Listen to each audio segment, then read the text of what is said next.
예, 반갑습니다. 북토크 오신 거 환영하고요. 저희들이 정기적으로 북토크하고 있는데 좋은 책들 계속 많이 하는데 오늘 특별히 우리 김세윤 박사님 귀한 저서 이 칭의와 하나님의 나라 최근에 나온 책 하기로 모였습니다.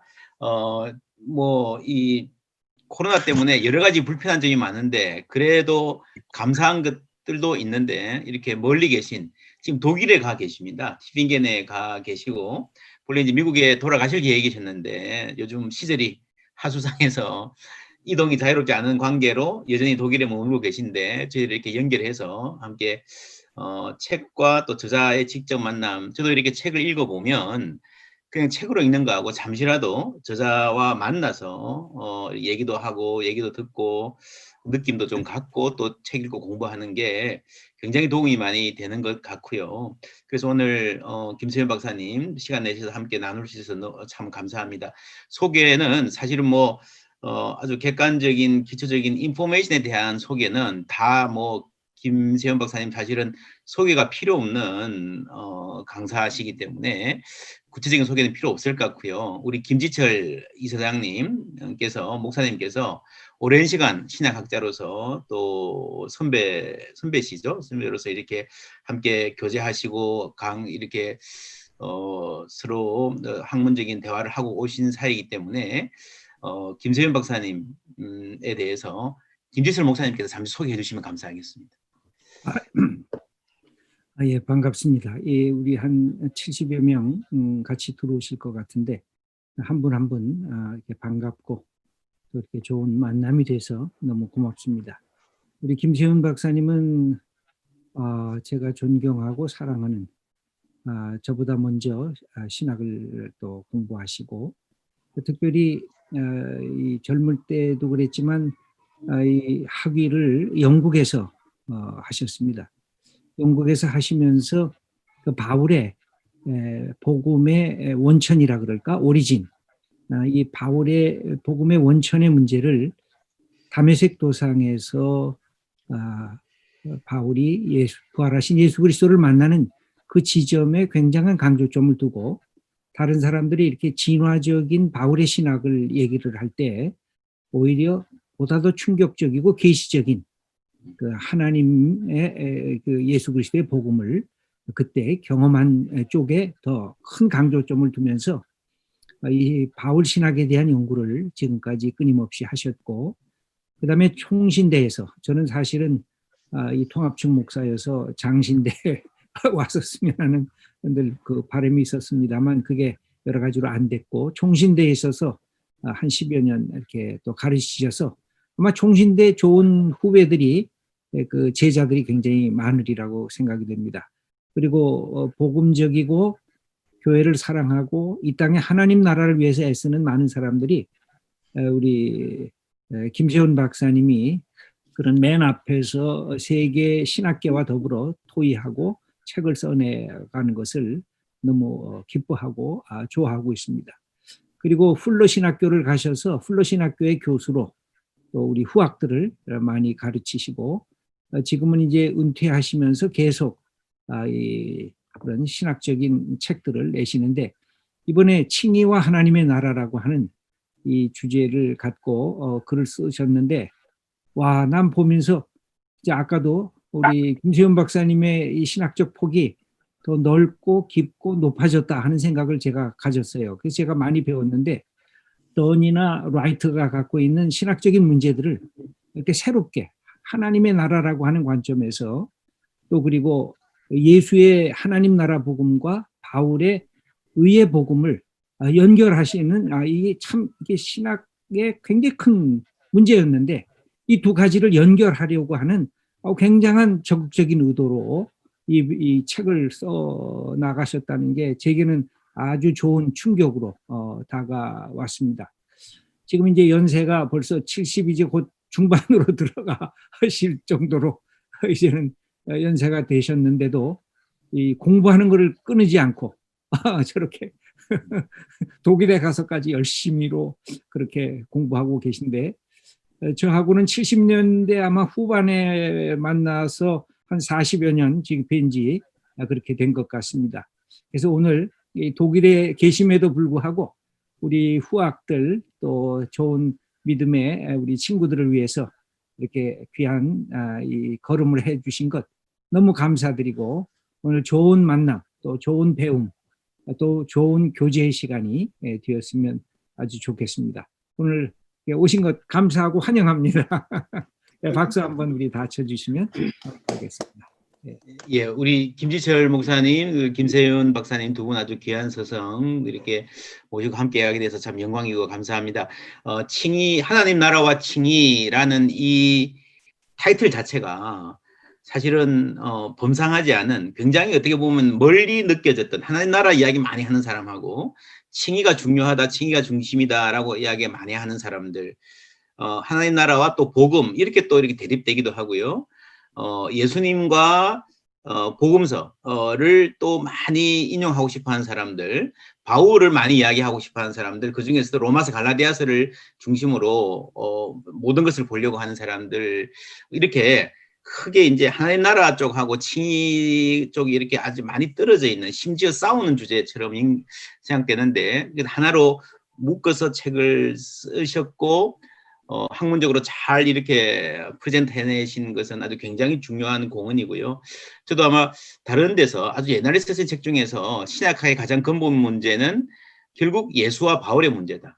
예수와 바울을 어떻게 함께 이해하는가에 신약학이 달려있고 기독교 신학 전체가 아마 이 기초에 달려있다라고 봐도 과언이 아닐 겁니다. 그런 점에서 굉장히 반가운 저작이고 지금까지도 많은 작업을 하셨지만 그 작업의 흐름 가운데서 또 한 걸음 더 깊이 들어가신 귀한 학문적인 저작이고 또 이런 저작이 사실은 대중적인 저서로 한국말로 번역돼 나가는 것도 쉽지 않은 일인데 김세윤 박사님이니까 이 팬덤도 있고요. 내용도 그렇고 그래서 가능한 일이라고 생각이 됩니다. 우리 먼저 교수님 모시고 지금 한 30분 정도 책에 대해서 그리고 이 책만 아니라 교수님 지금까지 살아오시면서 신학학 하셨던 소회 또 이 책 집필 동기들 포함해서 말씀해 주시면 감사하겠습니다. 우리 김세윤 교수님 말씀 청해 듣겠습니다. 네, 감사합니다. 우리 오랜 친구 우리 김지철 박사님 또 이 연구원을 이끄시는 박영호 박사님 또 실무로 애쓰시는 정 목사님 저를 이렇게 초대해 주셔서 감사하고 오늘 이렇게 화상으로나 이렇게 여러분들과 참석자들과 만나게 되어서 반갑기도 합니다. 모두에게 감사드립니다. 제가 이 책을 쓰게 된 직접적인 동기는 두 개죠. 하나, 제가 이 책 서문에도 썼습니다만은, 두란노 지금까지 제 책들을, 외국에서 출판한 책들은 번역하고, 또 한국에서 한 강의는 녹취해서 출판하고, 이런 일을 열심히 해왔던 두란노 서원이 저더러 2012년에 한국의 지금 기독교 세계가 엄청나게 욕을 먹고 있는데 윤리가 없어서 그런다고 하니 교회에서 그동안 칭의론만 가르치고 성화론은 안 가르쳐서 그러지 않는가 자기들은 그렇게 생각한다 하면서 저더러 성화론에 대한 집중 강의를 이틀 해달라고 초청이 있었어요. 그런데 제가 칭의론을 오래 생각했죠. 물론 학생 때부터 생각한 바고 바울 신학을 하다 보니까 이게 제 학문적 노력의 중심을 차지하기도 했는데 특히 1980년대 초부터는 이 세관점 학파가 대두하면서 그 세관점 학파의 두 거두들은 제임스 단과 앤티 라이트와 오랜 논쟁을 주고받으면서 칭의론에 대해서 굉장히 많이 생각을 하게 됐죠. 그래서 이 두란노에 대한 제 답은 성화론을 잘못 안 가르쳐서 그런 게 아니고 칭의론을 잘못 가르쳐가지고 한국교회가 윤리 없는 칭의, 이 구원파 복음을 선포하는 이른바 구원파를 이단이라고 정죄하고 자기들은 스스로 정통이라고 생각하는 대다수의 교회가 사실상 윤리 없는 칭의 구원을 선포하는 구원파식 복음을 선포하는 여기에 근본 문제가 있으니까 칭의론을 다시 한번 올바로 가르쳐야 된다. 그렇게 해서 이듬해 강연을 하고 그해 강연을 하고 이듬해 2013년에 두란노에서 칭의와 성화라는 책으로 이 녹취된 강의를 출판했죠. 그런데 2016년에 스웨덴 예테보리라는 도시에 있는 루터 신학교에서 종교개혁 500주년을 기념하여 자기 신학교에 와서 칭의론 강의를 나흘간 집중 강의를 좀 해달라. 그리고 닷새째 마지막 날은 전체 교회의 목사들을 초청해서 종교개혁 기념 강좌를 하는데 그때 칭의론 강의를 하나 해달라. 그렇게 뜻밖의 초청을 받아가지고 제가 2017년 종교개혁 500주년 기념일을 아주 뜻깊게 보냈습니다. 그래서 그때 이제 이 책을 사실은 쓰게 된 거죠. 그래서 2018년에 이제 독일에서 출판이 되고 그것이 이번에 몇 달 전에 두란노 출판사를 통해서 한역돼서 나온 것입니다. 그래서 그러니까 이 책에 쓰게 된 동기가 윤리 없는 칭의론을 가르치는 개신교의 근본적인 문제, 이것을 어떻게 해결하느냐, 그러니까 칭의론을 다시 보기, 그것입니다. 이게 윤리 없는 그리스도를 믿음으로만, 은혜로만, 믿음으로만 우리가 의인이라 칭함을 받다. 그래서 우리는 구원의 확신을 가질 수 있고 그렇게 살면 되는 거다. 그래서 그 윤리가 따르지 않는 칭의론, 칭의의 복음, 그걸 보네프는 뭐라고 그랬어요? 이 값싼 복음 또는 싸구려 복음이라고 했죠. 그렇게 전락한 것은 한국에서만의 문제가 아닙니다. 아까 우리 시작 전에 우리 김 목사님과도 대화를 나눴지만 미국의 이른바 복음주의자들이라는 그 많은 수 트럼프 같은 천하의 사기꾼을 대통령으로 뽑는데 최고 열성인 사람들이 다 그 모양입니다. 복음에 대한 이해가 바르지 못하기 때문에 전혀 윤리 없는 칭의론을 그걸 가지고 그래서 이 한국의 그리스도인들에게나 미국의 그리스도인들에게나 당신이 그리스도에서 믿는 바가 뭐요? 그러면 기껏해야 CCC의 사형리 수준으로 답을 해요. 내가 죄인이라는 걸 인식하고 회개하고 내가 예수 그리스도를 주와 이 구주로 영접하면 의인이라 칭함받고 구원을 받습니다. 그게 전부예요. 이렇게 되니까 이런 그 무지한 미국의 이 그리스도인이 양산이 되고 이 한국의 그리스도인이 양산이 돼가지고 교회가 이 사회에 정의를 세우는 일을 전혀 하지 못하고 도리어 정의를 뒤집어서 이 불의를 조장하고 불의한 세력을 도리어 더 옹호하는 아주 극단적으로 말하면 트럼프 같은 천하의 사기꾼을 대통령으로 임명을 해서 여기 지금 독일 사람들이 트럼프에 대해서 뭐라고 하는지 압니까? 굉장히 부끄러워해요. 우리 자손이 미국에 가서 저런 사기꾼 대통령이 되어서 이 민주주의를 다 파괴하고 문명을 다 파괴하는 이런 일을 하고 있다. 그런데 그가 기독교를 지금 살린다고 저렇게 하니 이런 역설이 어디가 있습니까?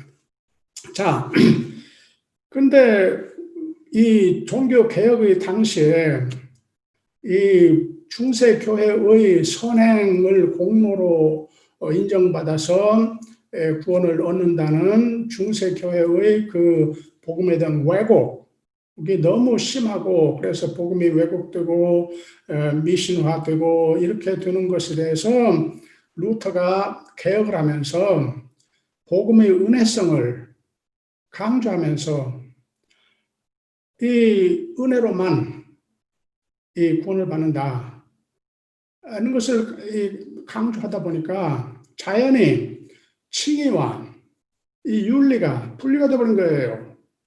나중에 이 종교 개혁자들 자신들이 그걸 깨닫고 특히 칼빈 같은 사람은 성화론을 개발을 해가지고 이 구원의 단계가 있다. 순서가 있다.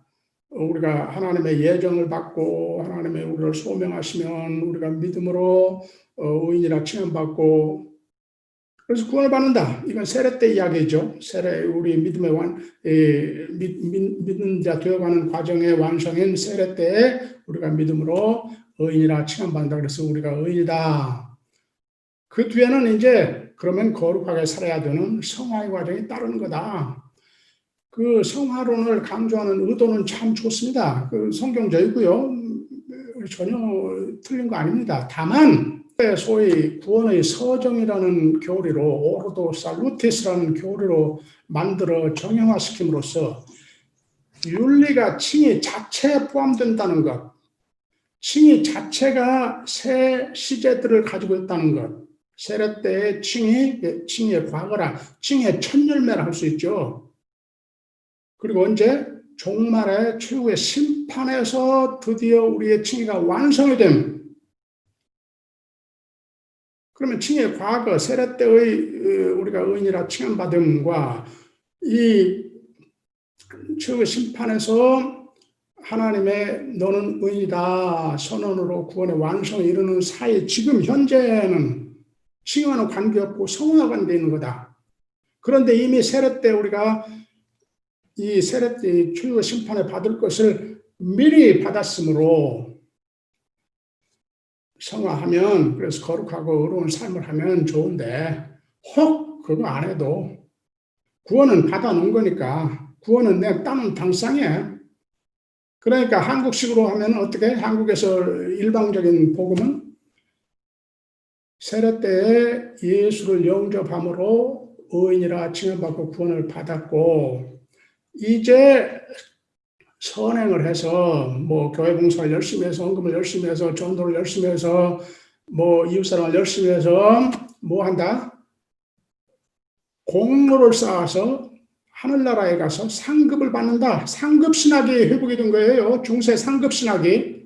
이 개신교 세계에 중세 상급신학이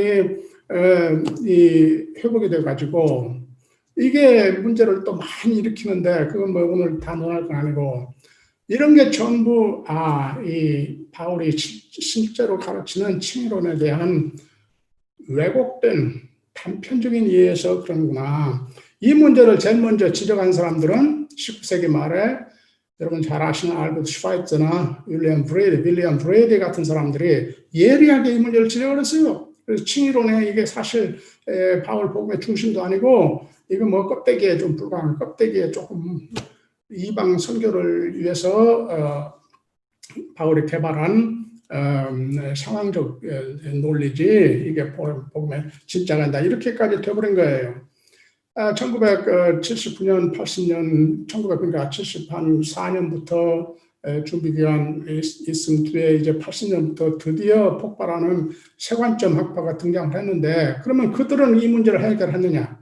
그들도 못했단 말이에요. 윤리와 이 칭의를.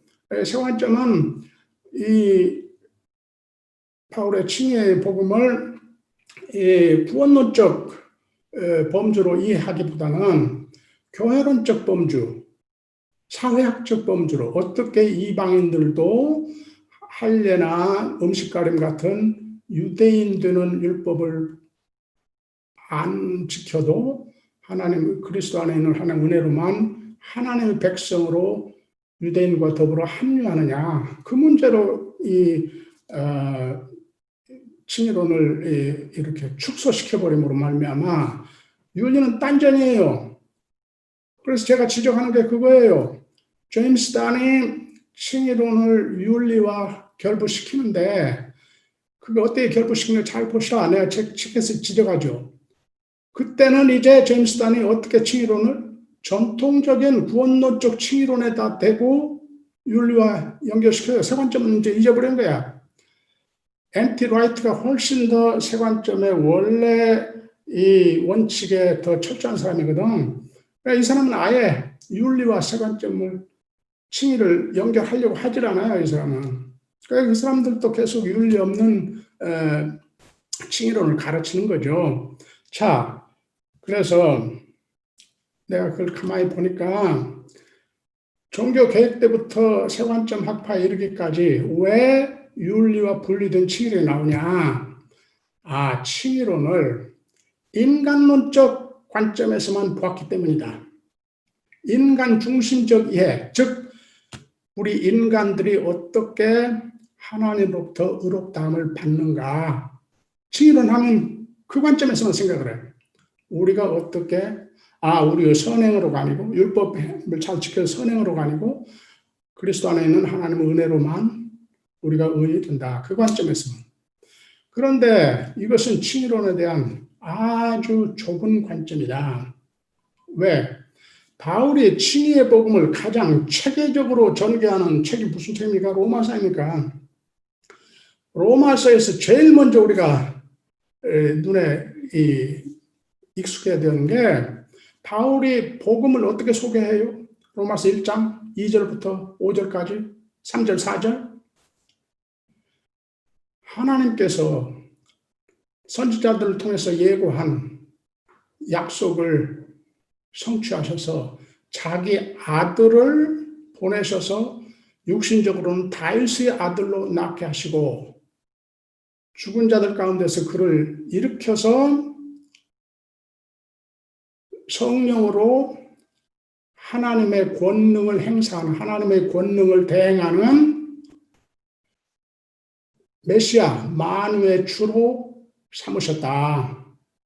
그 사무엘하 7장 12절 14절을 배경으로 하는 이야기죠. 기독론적으로 복음을 먼저 선포하고 그리고는 1장 16절 17절 그 루터 시대부터 지금까지 칭의론의 명제라고 할 수 있는 오로마스의 명제라고 할 수 있는 이 복음은 모든 믿는 자들에게 뭘 준다고요? 구원을 주는 하나님의 능력이다. 왜냐하면 그 복음에는 하나님의 의가 계시되기 때문이다. 그런데 이 두 개가 로마서 1장에 복음을 바울이 두 번 정의하는 셈이죠. 하나는 기독론적으로 로마서 1장 3절 4절, 그다음에 하나는 구원론적으로 로마서 1장 16절 17절. 근데 이게 하나의 복음을 말하는 거예요. 이게 짝이야. 기독론과 구원론 짝이에요. 이제 지금 좀 설명을 하겠지만. 그런데 중요한 것은 로마서를 마치면서 15장 7절에서 12절까지 이제 뭐라고 합니까? 이 복음을 말미암아 이방인들도 메시아 예수의 통치 아래로 들어와서 이세의 뿌리, 그러니까 이스라엘의 메시아 예수의 뿌리, 로마서 15장 12절 이야기입니다. 그의 통치를 받음으로 구원을 받고 하나님께 영광을 돌린다. 그러니까 로마서 1장 3절 4절의 복음과 다이수스 메시아가 온 열방을 통치하는 만유의 주로 하나님 우편에 높임받았다. 시편 110편 1절대로. 그래서 바울 자신이 모든 열방에게 이 복음을 선포해서 모든 열방이 그에게 믿음의 순종을 하게 하는 것이 자기의 사도적 과업이다. 그 끝에 어떻다고요? 그 끝이 로마서 15장 12절 열방이 이세의 뿌리 다윗의 메시아의 통치를 받아 구원받고 하나님께 영광을 돌린다. 이게 이 수미 상관 구조거든. 그러니까 바울이 로마서를 이 시작과 종결을 뭘로? 하나님의 통치를 대행하는 다윗적 메시아 주 예수 그리스도의 통치라는 것으로 틀을 짜고, 근데 그것은 우리에게 어떤 구원을 가져오나 그 설명이 1장 16절, 17절이에요. 그것을 전개하는 것이 로마서 전체. 그러니까 이 칭의의 복음을 먼저 이해하려면 로마서 1장 16절에서 시작할 게 아니고 로마서 1장 3절, 4절에서 시작을 해요. 기독론적 관점에서부터 시작을 해야 그건 뭐냐면 이 언약적 개념이거든요. 하나님께서 약속하신 대로 인류를 구원하시기 위해서 그의 다윗의 씨를 자기 아들을 다윗의 씨로 낳게 하고 하나님의 자기 우편에 중작하면서 그를 일으켜서 자기 우편에 높이셔서 성령의 능력으로 자기의 통치를 대행하게 하셨다. 이게 복음의 이게 기쁜 소식. 이 복음에는 로마서 1장 17절입니다. 이 복음을 선포하면, 이 복음을 전개하면, 이 복음을 설명하면 그 안에 뭐가 드러난다고요? 하나님의 의가 드러난다. 1장 17절. 이 복음에는 하나님의 의가 계시된다. 이때 하나님의 의란 말은 요새 지난 100년 동안 많은 사람들이 하나님의 의 토론했는데 가장 기본적으로 언약적 개념이죠. 관계의 신실함. 하나님이 피조물에 대해서 신실하게 하나님 노릇해 주심이 드러난다 이 말이에요. 인간이 아담의 후예들로서 하나님의 통치를 거부하고 사단의 통치에 빠져들었는데 그렇다고 해서 하나님이 그럼 나 몰라 하고 인간을 방기하냐? 그렇지 않고 하나님이 어쩌다고요? 자기 아들을 보내서 다윗적 메시아로 낳게 하고 그가 우리를 위해서 속죄의 제사로 스스로를 바쳐 죽고 그를 일으켜서 자기 우편에 높여 만유를 자기의 영을 가지고 성령을 가지고 또 의의 통치를 하는 구원자로 만드셨다. 그래서 하나님의 통치를 실현하게 됐다. 그러니까 이 복음 로마서 1장 13절 14절의 복음을 선포하면 그 속에 뭐가 드러나요? 하나님의 신실하심, 즉 하나님의 은혜. 이때 하나님 신실하심, 디카이순의 의란 말은 하나님 은혜와 동의어예요. 하나님이 하나님 노릇해 주심. 자기에게 등을 돌리고 사단의 나라를 찾아간 아담적 후예들에게 끝까지 하나님은 하나님 노릇해 주심이 드러난다. 그래서 그를 믿으면, 이 복음을 믿으면, 그 메시지를 받아들이면, 즉 예수가 주이심, 예수가 하나님의 통치를 대행하는 하나님의 아들임을 믿으면 우리가 어쩐다고요? 의인이라 칭함받는다. 이때 의인이라 칭함받는다는 것은 옛날 종교개혁 때부터 지금까지 인간론적 관점에서만 봤기 때문에 맨날 뭐라고만? 죄사함 받는다. 하나님 심판대에서 너는 무죄다. 무죄 선언받음. 형법적 카테고리로만 해석을 했는데 그게 잘못된 거예요. 물론 그게 있어요. 그게 중요해. 그런데 함께 이 의란 말은 항상 관계론적 개념이라는 걸 잊지 말아야 돼. 즉 우리가 하나님과 올바른 관계에 회복됩니다. 이제 하나님 나라로 들어간 자들이 된다. 하나님의 통치를 받는 자들이 된다. 근데 지금 하나님 통치를 누가 대행합니까? 하나님 아들 주 예수 그리스도가. 그러니까 예수의 주권 아래로 들어가는 것이 칭의예요. 그러니까 칭의를 아주 간단히 말하면 죄사함, 무죄 선언과 함께 주권의 전의를 받는 거다. 하나님, 그러니까 사단의 나라에서 하나님 나라로 이전되는 거다. 이 통찰을 제일 먼저 부르짖은 사람이 누구예요? 에너스트 케이스만이에요. 내가 이것을 여기 튜빙겐에 74년에 처음 공부하러 와가지고 이게 대단한 통찰력이고 그때부터 이 관점에서 칭의를 늘 생각한 거예요. 그런데 이 케이스만은 이것을 조직적으로 전개하지 못했어요. 내 책에도 썼지만 빛나는 통찰들의 그 아주 어려운 논문들에 여기저기 있지만은 이걸 조직적으로 전개하지 못했어요. 그래서 제가 지금 이 책에서 그 과학을 한 셈이죠. 그래서 이렇게 이 칭의론을 전통적인 이 인간론 중심으로 해석을 하면 윤리와 연결 못돼. 그러나 기독론적 관점, 즉 주 예수 그리스도의 통치 아래로 들어감, 그것은 곧 하나님 나라로 들어감.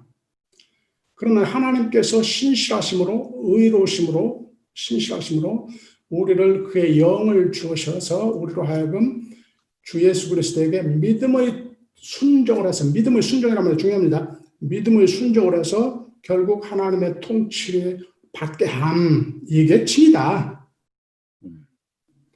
이렇게 하면은, 그러니까 칭의론을 이렇게 이 로마서 칭의를 가장 체계적으로 이제 펼치는 로마서의 구조에서부터 볼 것이면, 그렇다면은 이건 하나님 나라의 카테고리로 이해를 해야지, 인간론적 카테고리로 이해하면 이게 안 되는 거고, 하나님 나라 카테고리로 이해한단 말은 두 가지가 중요하죠.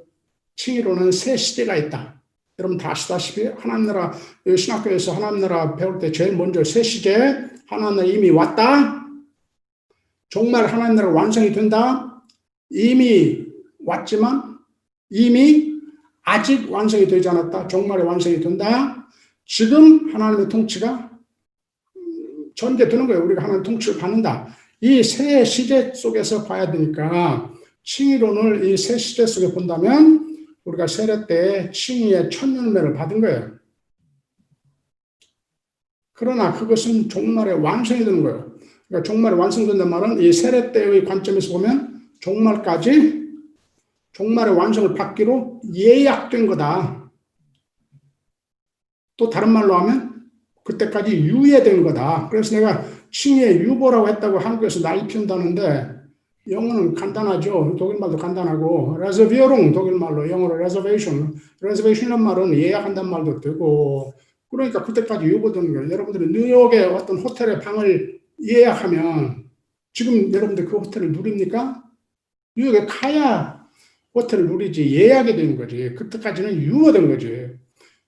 우리 심각한 거예요. 자, 그러면은 중요한 것은 지금 우리가 하나님 나라로 이전된, 즉 예수가 대행하는 하나님의 통치를 받는 것, 그게 예수의 언어로, 예수의 복음에서 예수의 언어로 말하면 뭐예요? 제자도, 예수를 따르는 것, 제자도, 예수를 따르는 것. 윤리가 나오잖아요.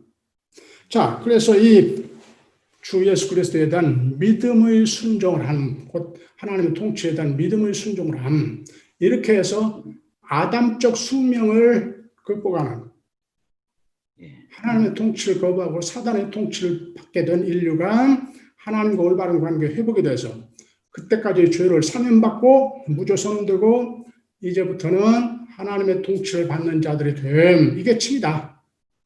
그래서 새 인류, 새 아담적 새 인류를 창조하는 거다. 그러니까 이 묵시적 틀 속에 있는 거다. 이 칭에 보면 묵시적 틀 속에 사단의 나라에 대결하는 하나님 나라의 완성, 이 묵시적 틀에 있는 거고, 예수가 그걸 이루시는 하나님의 아들, 하나님의 이 주권을 대행하는 자이고, 우리가 하나님 나라에 들어갔다는 말은 예수의 주권 아래로 바울의 언어로 가면 주 안에 있음.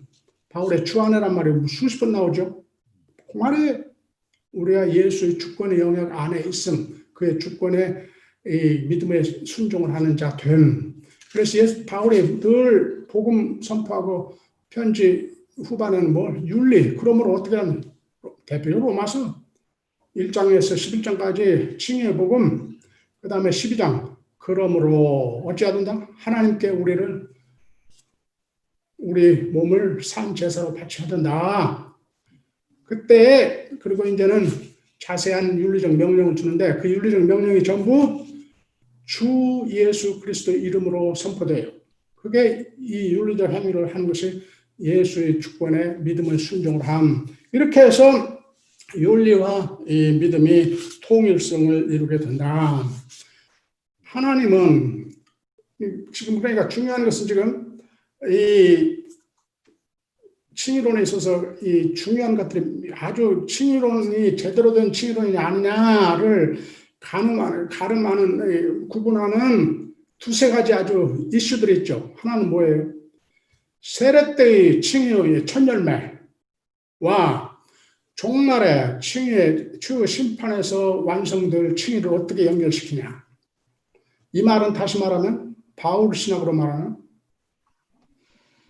세례 은혜로 우리가 세례 때 믿음으로 이 칭의를 받는데 바울이 또 뭘 가르쳐요? 우리의 이 행위, 우리의 행위에 따라 하나님 심판하신다고 그랬어요. 그래서 은혜에 의한 칭의와 행위에 따른 치유 심판을 이게 논리적으로 어떻게 연결되는가? 이 문제의 대부분의 칭의론이 다 무너지는 거예요. 제가 여기 이 책에 그런 아주 복잡한 학술 논문은 될 수 있으면 이 긴 풋노트에 주에 써놨죠. 여러분들 보시면 거기 대표적으로 내가 누구와 논쟁을 해요?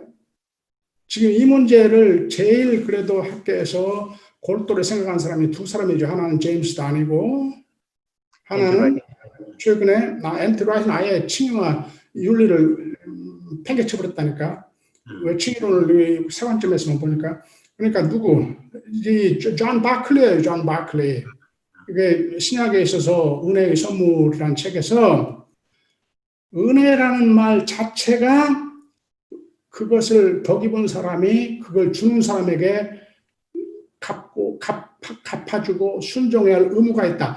거기서 이 문제를 어떻게 해결해 보려고. 그러니까 철저하게 인간론적 관점에서 no. 그러면 안 되는 거예요. 그래서 이 풋노트 여러분들 자세히 읽으셨으면 알겠지만 제가 던과도 많이 토론하지만 존 바클리와도 여러 통해서 다 이게 인간론적 관점에서 하니까 안 되는 거다.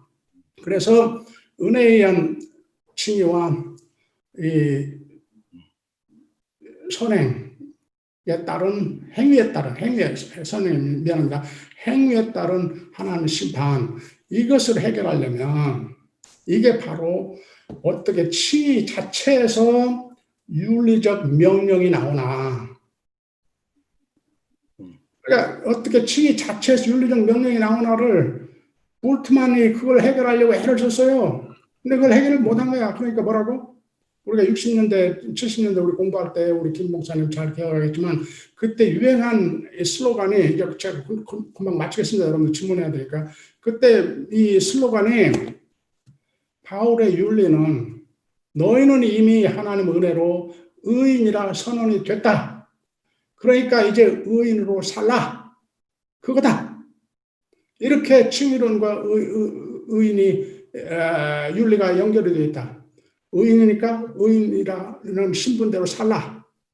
이게 인간론적 관점에서 자, 우리가 무슨 힘으로 의인으로 삽니까? 바울의 가르침에 하면 주 하나님께서 그의 아들 예수를 통해서 우리가 의를 행할 수 있는 길을 제시하고 성령으로 그걸 밝히고 성령이 우리에게 그런 하나님의 통치에 순종할 수 있는 힘을 주신다. 삼위일체론적으로 설명해요.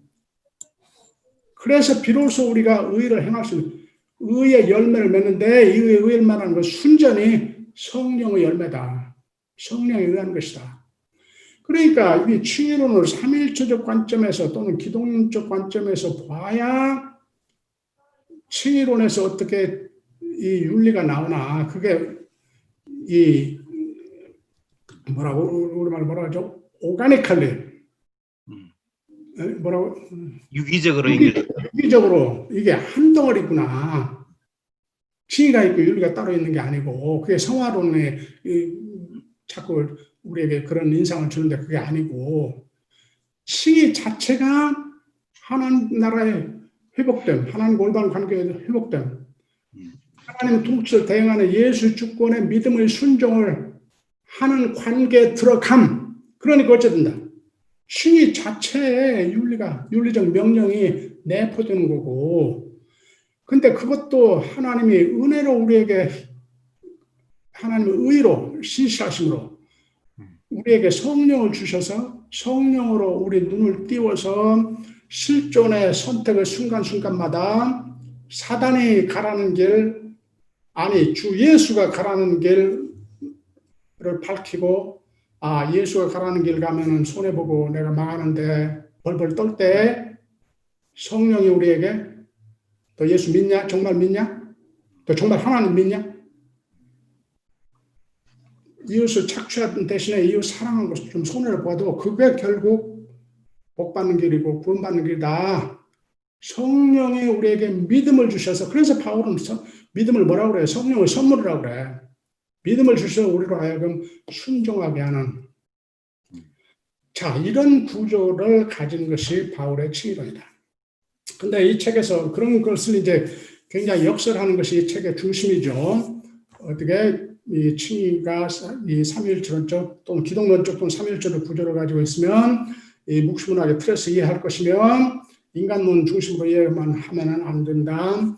그러면서 이게 어떻게 종말의 완성이 되는 이 구원의 이 새 시제에서 지금 현재 단계를 칭의의 현재 단계로 봐야지 칭의와 관계없는 성화로 보면은 안 된다. 뭐가 같은 뜻이에요. 신학적으로는 성화로 보든지 칭의 현재 단계로 보든지. 근데 제가 성화라고 보는 것이 잘못된 게 왜? 우리가 세례 때 이미 성화도 세례 때 우리가 이미 성화돼서 성도가 된 거예요. 여러분들 성도라고 부르잖아요. 여러분들 다 성도라고 부르잖아요. 바울이 고린도인 그 아주 도덕적으로 타락한 그리스도인들도 주 예수 그리스도 안에서 성화된 성도들이라고 그러잖아요. 이미 세례 때 성도가 된 거야. 성화된 거야. already 이미 그러나 정말의 완성이 된 거예요. 그러니까 이 성화와 칭의는 이 병행도는 parallel metaphors. 그러니까 자꾸 성화는 좀 잊어버리고 칭의에 집중을 하는데 왜 그게 바울의 주된 카테고리거든. 자 그런데 이 칭의론을 이렇게 해석해서 칭의와 윤리의 organic relationship, 그래서 윤리가 없는 칭의는 없음을 강조하면서 이 동시에 하나님 그럼 현재 단계에서 하나님 은혜가 어떻게 이루어지고 예수 그리스도의 이 구원의 통치가 어떻게 이루어져서 그의 성령을 통해서 우리가 의를 행할 수 있게 되나 그래서 의의 열매를 맺을 수 있게 되나 그렇게 해서 어떻게 된다고요? 하나님의 통치가 이 땅에 실현이 돼. 제가 이 책을 쓰면서 굉장히 귀하게 여기게 된 구절이 하나 있습니다. 로마서 14장 17절. 거기서 뭐라고 그래요? 로마서 14장 15장은 여러분 잘 아시지? 로마 교회가 유대인들과 이방 그리스도인들끼리 서로 음식에 있어서 고기를 먹으면 안 된다. 유대인들은. 왜? 그 고기들은 대개 이방 성전에서 도축된 고기니까 우상숭배니까 그거 먹으면 안 된다. 뭐만 먹어야 된다? 그럴 때는 채소만 먹어야 된다. 바울이 뭐라고 그래요? 거기서? 로마 14장 17절 한번 보세요. 하나님의 나라는 먹는 것과 마시는 것이 아니요 오직 성령 안에서 의와 평강과 희락이라. 예, 하나님 나라는 그까지는 뭐 고기 한 점 먹나 와인 한 잔 마시나 그런 음식 가르는 문제가 아니야. 유대인들의 관심거리지 그게. 그런 게 아니야. 뭐라고요?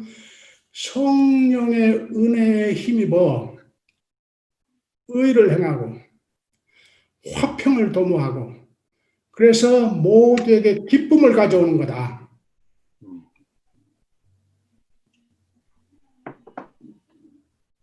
정의와 평화와 행복을 가져오는 것이 그게 어떻게 해요? 우리의 의의 열매로. 근데 의의 열매를 어떻게 말해요? 성령의 도움으로, 성령의 열매로.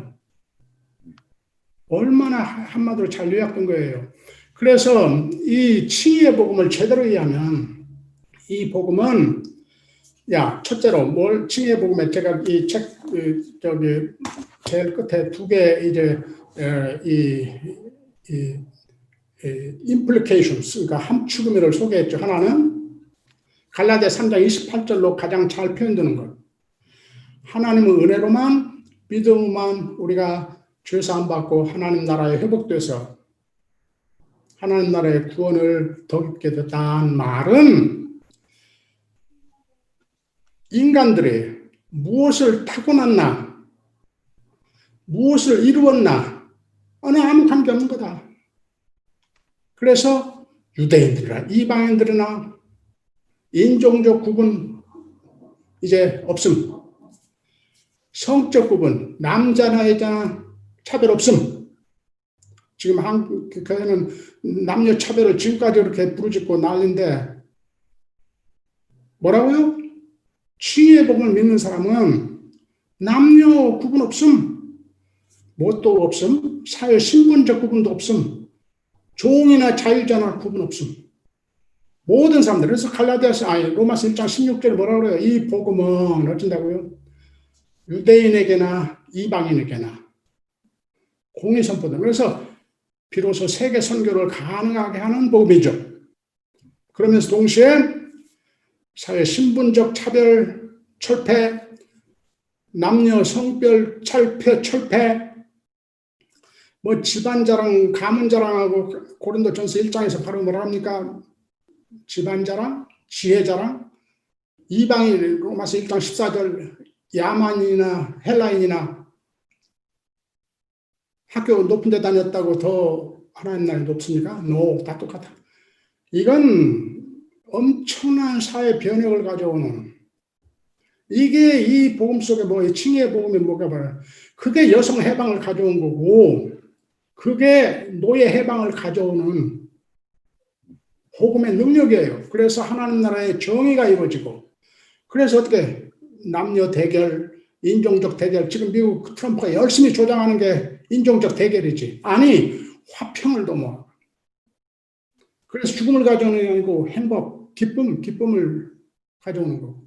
엄청난 이 칭의의 복음이 제대로 이해되면은, 하나님 나라의 관점이 제대로 이해되면, 이 아담적, 초아담적 죄와 죽음의 문화를 개혁해서 새아담적, 새 창조의 정의와 화평과 이 행복, 구원을 현실화할 수 있는 엄청난 복음이다. 이게 예. 제가 전파하는 겁니다. 좀 길어졌으면 미안합니다. 예, 감사합니다. 귀한 강의 감사합니다. 우리 박수로 감사하겠습니다.